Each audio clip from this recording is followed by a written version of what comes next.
Hi, I'm Billy Keels, the host of the Going Long podcast. Every week, I'm going to be here interviewing the absolute best in the business as it relates to real asset investing, as well as real Main Street investors. We're going to be having conversations where you can listen in, and that's going to help you to continue on your path to education so that you feel much more comfortable as well as confident in investing long distance. So make sure that you go ahead and subscribe to the channel. Make sure that you're liking it as well, because that way you can get every single episode as soon as it comes out. And by the way, don't forget to leave today's episode a 5-star review. Let's go ahead and listen to today's conversation. Welcome to the Going Long podcast. We're back once again to continue to share tips and strategies with you that are going to help you to feel much more comfortable as well as confident so that you can feel in more control investing beyond your backyard. I'm your host, Billy Keels. And guess what?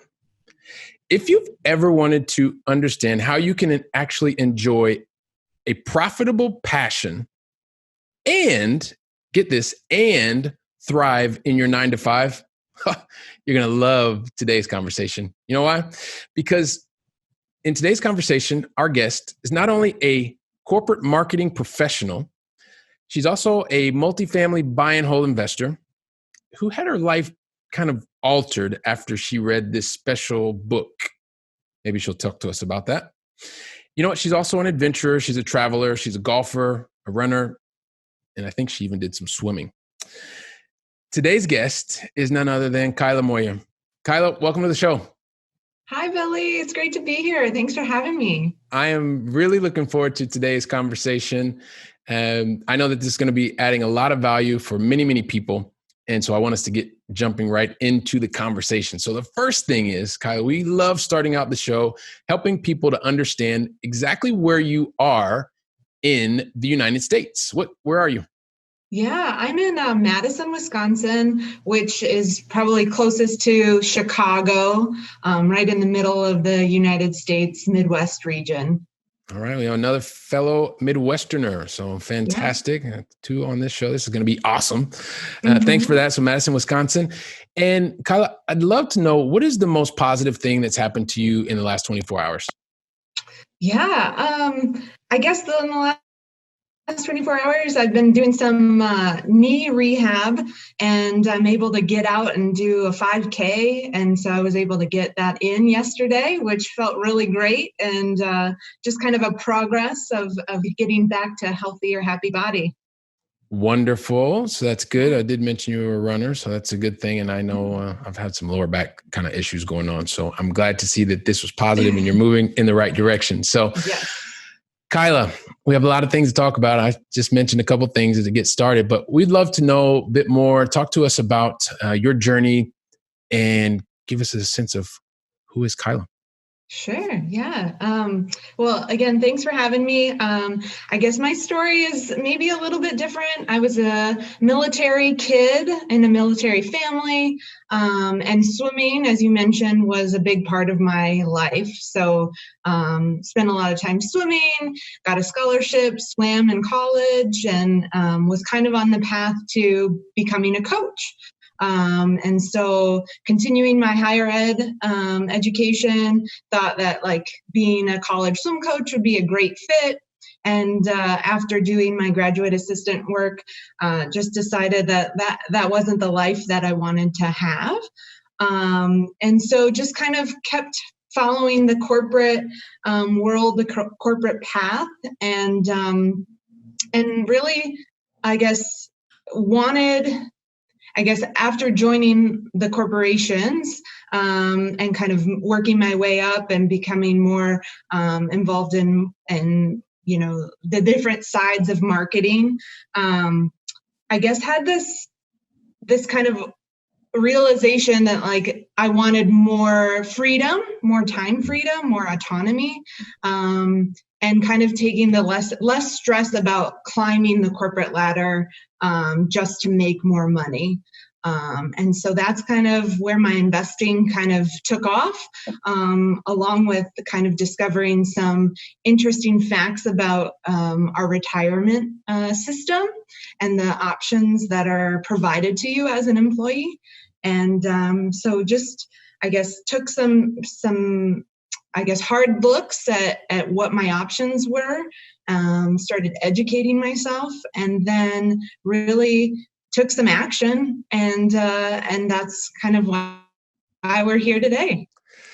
Wow. So that's really great. So going all the way back to some European roots, some swimming, being able to get into looking at what your potential dream was.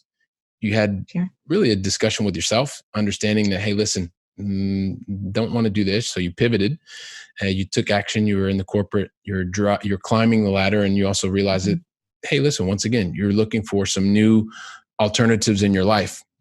You mentioned, and I know that I mentioned, there was a book that kind of had an impact positively on the way that you're viewing the world. But one of the things before we get to that, so you had a feeling that you wanted to have more control and more autonomy. Talk to us a little bit about because I know that this happens all the time. Mm-hmm. What were the reasons for you wanting to have those feelings? Yeah, I guess, you know, I thought that there was a certain way I had to like pursue my career and like take the steps to live a successful life. And it just kind of dawned on me that, there was many ways to get to the end. And I guess just feeling like I was living a life versus just like in the conga line of what I was supposed to do really motivated me to kind of explore what those other options were. Wow, that's one of those things that's not easy for everyone to do, because you had that kind of thing that's saying, hey, what are the other options that are out there? And you decided to take action on that. Right. I know that so I want to come back to that book, right? So Yeah. I want to understand that book that you read and the role that it played in mapping out the new path that you're on. Yeah. So the book that you were mentioning is 401 Chaos, and it's Andy Tanner, a rich dad, poor dad advisor, who wrote it. And it was all about the description of what a 401k plan is, and kind of the pitfalls that it is as well. And I discovered through reading it, it's like a three-legged stool with the 401k plan as one leg, Social Security being another leg, and then the pension plan from your employer or your corporation. Just hearing that analogy of we are so focused on this one leg of a stool and expecting this one vehicle to support you in your retirement, and seeing kind of how those pension plans today are really not offered in terms of a defined benefit plan. And then Social Security here in the U.S., is not doing very well from a self-sustaining standpoint. So it was kind of the logic I needed to say, well, if it's already forecasted to not meet the needs of someone that would retire in 30 years, then I should make some changes today to what I want to have happen in my retirement. So that was kind of the big book that kind of just a spotlight on the reality of what the 401k was developed for, and kind of where we are now with it, 40 years later. It's not that old of a vehicle either. So just trying to, I guess, look at what I know today and make some changes that are kind of against popular opinion, or even kind of what your employer is telling you that they will help you with. So that was kind of the big light bulb moment for me reading that book. So when you read that book, Kyla, how difficult was it for you to accept to accept what you were reading? Mm-hmm. Right?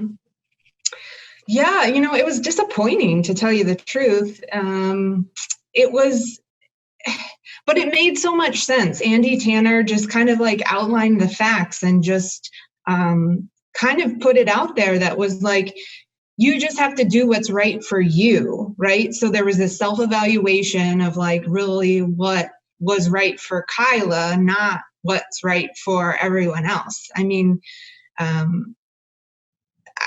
think that I found that saving money is great, but you need to know what you're going to do with that money. Saving money isn't just going to help you get to that time freedom, that, living life, going on vacations, like just doing the things that are important to you, was kind of maybe a bigger why, and why I was open to hearing alternatives about our for retirement. It is one of those big motivators when you're looking for a larger why. And when, I think that what did they say? When the student is ready, the teacher appears. And so it's one of those things where you were in the moment, you were understanding, you were challenged with what you heard. And at the same time, it was time for you in your context to make a change. Sure. So as you went through this process, kind of help us understand, right? You saw the defined contribution plan and you said, okay, well, I need to do something else. Like, where did that path lead you and how did you get there? Yeah. I guess that path led me to real estate, a real asset. So, education was the first step. Reading Rich Dad, Poor Dad was kind of a big pivotal book for me. And then, I wanted to invest in a real asset, something that I had more control over. And I did have some people surrounding me that had invested in real estate. So I was able to kind of leverage some relationships and kind of ask questions. But then it was just a matter of,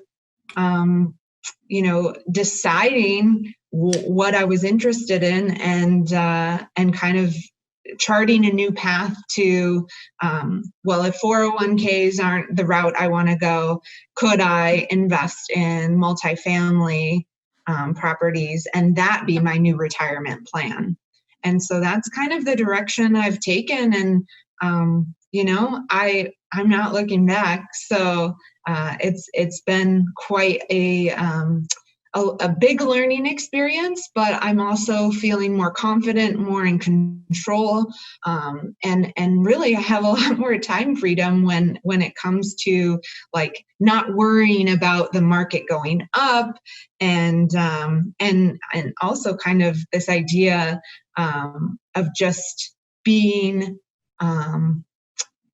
kind of an entrepreneur, thinking and building a business that I'm proud of.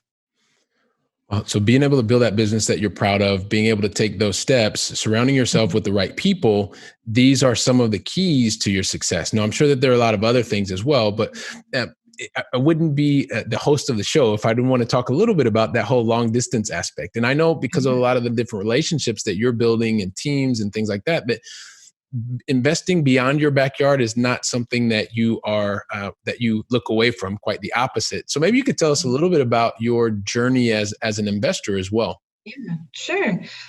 So once I kind of decided that multifamily was the space I wanted to be, small multifamily, so like a duplex, a triplex, or a fourplex, I guess one of my goals was cash flow, right? Like setting out the criteria for what that investment looked like. And then also deciding that kind of workforce housing is really where I wanted to play. So not affordable housing, but workforce housing for, the middle income earners, in an area that was close to me, but still a drivable distance. So I decided cash flow was a bigger criteria, and so that kind of drove me to a market that had a little bit more cash flow than in my own backyard. And so that was kind of where I started, my criteria, where I was wanting to look, and then starting to look and build some relationships with people, brokers and agents that were in that market to start evaluating some options. So you got to the point where you got to the team and then looking at specific options, right? But what I want everyone to understand and hear what you said is really you were clear from the very beginning what it was that you were interested in the results of real estate to provide you. Once you figured that out, you then started looking for the location, what we like to call it here, right? It's the market. And then afterwards, you're talking about the team, and then you're looking at a specific opportunity. So and being able to do that, Kyla, you're putting yourself in the best possible position for success. So appreciate that. And then also, I mean, you're doing this while you have a day job, right? The reality is you still have a day job. So you're able to follow your own dream, your own passion. You are working your day job. You're still excelling there. And I guess I'm curious as to what are some of the skills that you've developed in your corporate role that are actually helping you to be successful from the results that real estate can provide you? Yeah, that's a good question. I think, building any marketing strategy, you kind of have to know what the end goal is. So that has definitely transferred of just kind of thinking strategically. I guess there's also this idea of, you're not going to hit it out of the park every single time you try, but you've got to put something out there and see if it is working with consumers. So I would say it was just kind of the experiences I've had in the corporate world is just kind of showing up and kind of being open to learning, and it's been great to have so many resources, so many podcasts, so many vehicles in which you can learn. But I think real knowledge comes from action, not thought. So it's just kind of taking what you know, what you've learned, and then putting it into action is kind of the biggest, I guess, translation I could talk about from a corporate to real world marketplace. Phenomenal. So this is one of those things where you're taking that, not just the theory, you're taking the practice from the theory to practice, right? And that is where the true learning comes from. There's also a lot that happens outside of your comfort zone, because I can also imagine that you have your day job. So you have your priorities there, and then you have your own life that you want to make sure that you're building the lifestyle. I mean, this is one of the things we talked about from the very beginning, and you're allowing real estate to do that, building the teams, and you're taking your strategic thinking from the marketing perspective. So I think that is just another demonstration of how you can do both, right? You can work in the corporate and you can be able to build around the lifestyle that you want. Did you want to add something else? Yeah, no, I guess, it does take some extra time and energy, but in the big picture, I'm okay with making some hard choices and making some sacrifices today, so that in the future, I have more options. I have more confidence with the retirement life that I want to live. So being able to get the retirement life that you want to live. You said you were okay with making some decisions. I want to talk to that person that's listening to us. They're in their car, they're on the treadmill, they're maybe making dinner, whatever they're doing, but they've got a corporate profile too. And the easy thing is to go and just make your contribution to your defined contribution plan, make a couple stocks. And it sounds like you've done something a little bit different, and as a result have had control. But talk to those people that are maybe having those same kind of feelings that you were talking about before, where they just felt like something else was out there, but it wasn't as quote unquote easy because it wasn't just picking a button or checking a box. Right. So maybe talk to us a little bit about that to help that person that maybe needs some insight. Yeah, I mean, I think the overall investing in real estate is intimidating, I think, especially if you maybe don't have someone, that's done it before in your social circle. But I think I was convinced that what I was doing wasn't working or wasn't going to work out.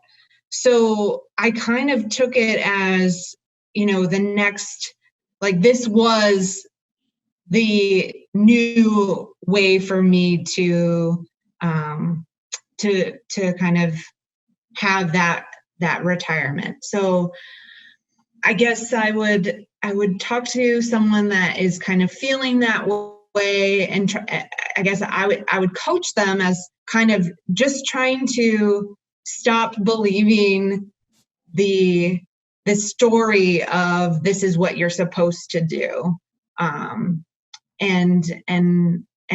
kind of see the opportunities of real estate investing, or as just an opportunity to learn more about themselves and learn more about a true real investment, because I think that's one of the things Rich Dad Poor Dad teaches is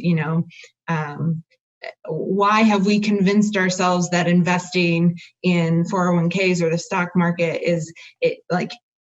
requires no knowledge or no due diligence in the process. It's just like a plug and play. I think that's I think what they call gambling. And I didn't want to gamble anymore. So that's kind of where I kind of put in my head that I wanted to just make the best decision I could with the resources I have. Great. So the best decision for you with the resources that you have, and being able to do that in a way where, you had to do some work, and you were able to, I think you talked about even in the very beginning, I mean, you were listening to podcasts, you were asking people that you were around, or you were able to get into rooms of people that had more knowledge than yourself. And you also being able to optimize that opportunity and ask some of the questions that you had on your mind. I mean, even nowadays we have so many different channels online. I mean, look, we're on one right now, and where people can also listen, learn from others, and being able to get to a point where ultimately you're able to make the decision that's the best for you. So, wow, Kyla, we've talked about a lot of things. This has been awesome. Listen, I also want to get to the part of the show that we like to call the Going Long Final Three. Actually, I just made that up, by the way. I like it. Sounds good. I've been saying it over the last couple of weeks, so So basically, what would really love to be able to do is ask you the Going Long Final Three, as long as you tell me that you're ready. I think you just said you're ready, but I just want to confirm that you are in fact ready to answer the Going Long Final Three. Are you ready? I am ready. Awesome. All right, here we go. So, Kyla, very first question. And, I live here in Barcelona, love living in Europe, and love being able to connect people that are not in Europe. So I would love for you to share with us, what is your favorite European city, either that you've visited or still on your bucket list? Yeah. I have two, so I'm going to tell you both. Florence. Okay. Florence is one of them. Just had a great experience there in Italy. Just love everything about that feeling, the food, the music, everything is wonderful. And then Edinburgh, Scotland is another city that is just near and dear to my heart. I've got some family lineage from Scotland, so that's just been another beautiful place that I've been. Okay, fantastic. So Florence and Edinburgh. I'll have to see if we can actually accept both of them. But okay. I'll talk to the person who's going to deal with all this. Don't worry. Okay. All right. So also along the way, Kyla, you've probably, right, you're on a path of a successful path, both in your corporate life, in your personal investing life. And, one of the things is find a pattern, like those that are achieving success have probably made one or two mistakes along the way. Right. Sure. And I guess the important part is, what did you learn from those mistakes? And so I would love for you to share with us, what is one lesson that you would, kind of pay forward to someone else so that they may not have to pay 100% for the same mistake that you did? Sure, sure. I think really just when investing in a property, like full due diligence is needed. From the offer to inspection. And I think one of my biggest mistakes was just kind of like overlooking a couple of the details as a part of the deal. So I paid, probably a bit more than I should have with some expenses that came up after closing on the property. So that was kind of one of the lessons that, it hurts the pocketbook, but I know for next time, like I'm going to look through everything, make sure that those items are taken care of before closing. And then, it's what you expect to happen in the real estate transaction. All right. So make sure you're paying attention to the details, everyone. Kyla said it here. And Kyla, lastly, you've already talked about a couple books. Would love to know, what book are you recommending? Sure. I am going to recommend The Cash Flow Quadrant by Robert Kiyosaki.